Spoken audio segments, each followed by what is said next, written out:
আসসালামু আলাইকুম। আজ সিলেট কিডনি ফাউন্ডেশন হাসপাতালের উদ্বোধনী অনুষ্ঠানে যুক্ত হতে পেরে আমি অত্যন্ত খুশি হয়েছি।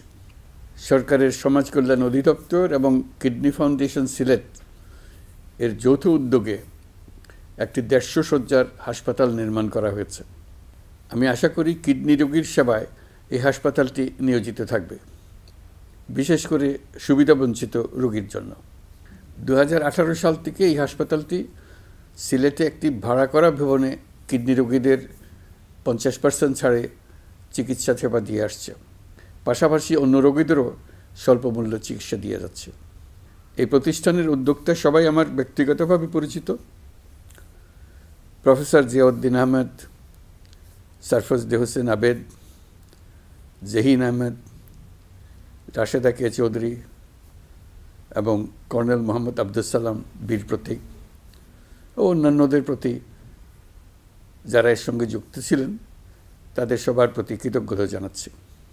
ইতিমধ্যে কিডনি ফাউন্ডেশন সিলেটের মানুষের কাছে একটি নির্ভরযোগ্য প্রতিষ্ঠান হিসেবে সর্বজন সমাদৃত।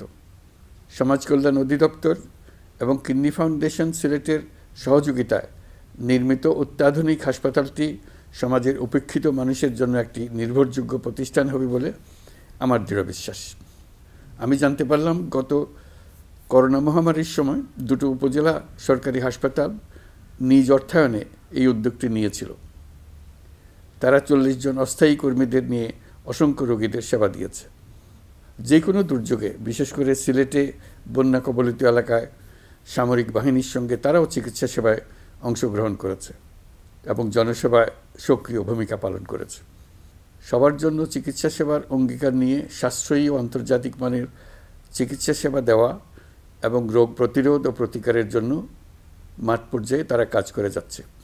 এই জন্য প্রয়োজনীয় চিকিৎসা সরঞ্জাম সরবরাহের সকল প্রস্তুতি নেওয়া হয়েছে, যা অত্যন্ত প্রশংসনীয়।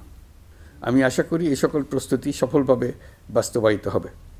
দেশ বিদেশের নামকরা বিশেষজ্ঞ চিকিৎসক, হৃদয়বান মানুষের আর্থিক অনুদানে, ব্লাড ব্যাংকের সক্রিয় অংশগ্রহণে এই হাসপাতালটি বাংলাদেশের চিকিৎসা ব্যবস্থায় একটি মাইলফলক প্রতিষ্ঠান হিসেবে গণ্য করা হবে। ব্যস্ততার কারণে আমি নিজে আজকে আপনাদের সঙ্গে উপস্থিত থাকতে পারলাম না, কিন্তু আশা করি ভবিষ্যতে আপনাদের হাসপাতালটি পরিদর্শন করার সুযোগ পাব। সবাইকে অভিনন্দন জানিয়ে আমি সিলেট কিডনি ফাউন্ডেশন হাসপাতালের উদ্বোধন ঘোষণা করছি।